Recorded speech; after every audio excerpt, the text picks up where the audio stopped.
Thank you for watching, and remember to like this video and subscribe to my channel. Thank you for your support. Oh, no, I did see last year. I did. Yeah. No, there was snow. That's right. I was like, yeah, got it. Yeah.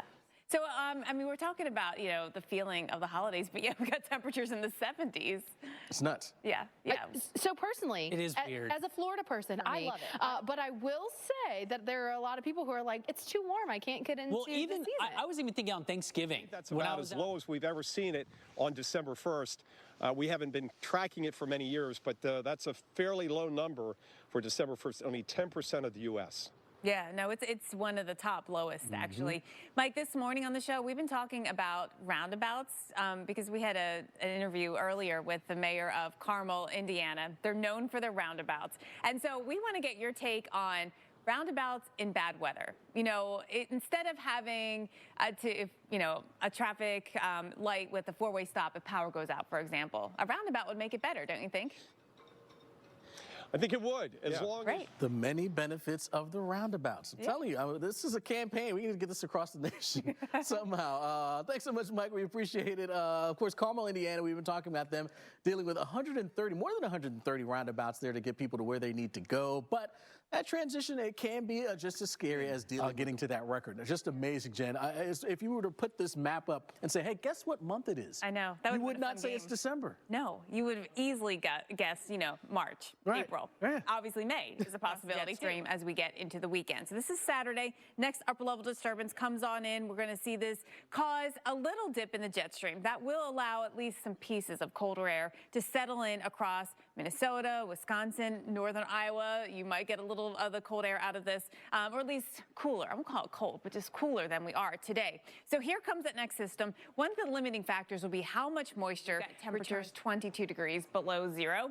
In Inuvik, we've got 36 degrees below zero. So you can kind of trace how that cold air seeps a little bit into northern Maine. I mean, look, you're just getting a little tease. Yeah, absolutely. Then we march our way into Alaska. And again, you've got some chilly numbers here as well. Fairbanks 6 below. Utqiagvik 18 below there at this time. So yeah, there is some cold air that is kind of bottled up here across parts of Canada and then working its way on into Alaska as well. And then crossing the seas.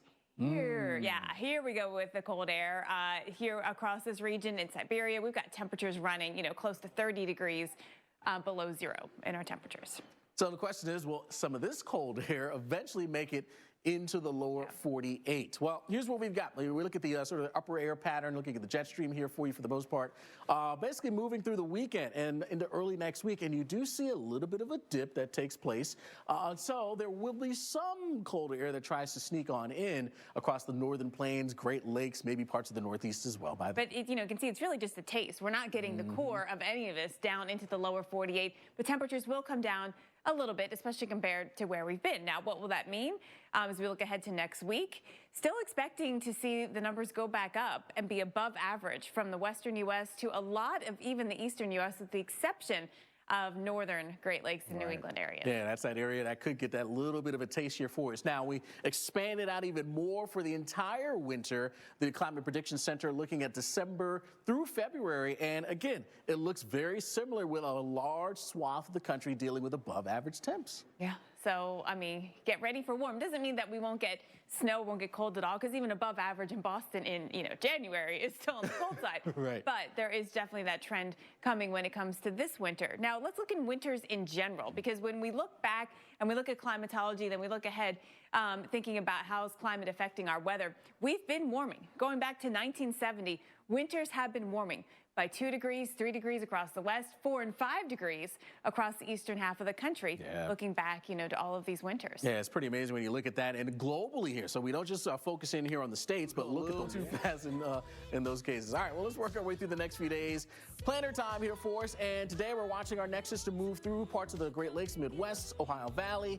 A little bit more rain for this one to deal with here because it's warming up. Yeah, it's why you have some clouds, though, across parts of the Tennessee Valley, southeast. That goes away tomorrow. The sun is back out, and tomorrow is going to be the warmest day of the week for most. 70s, Denver, Atlanta, North Carolina, Tennessee, you've got a lot of warmth out there. Dallas, 77. Just to warm up, we're going to near record levels again today.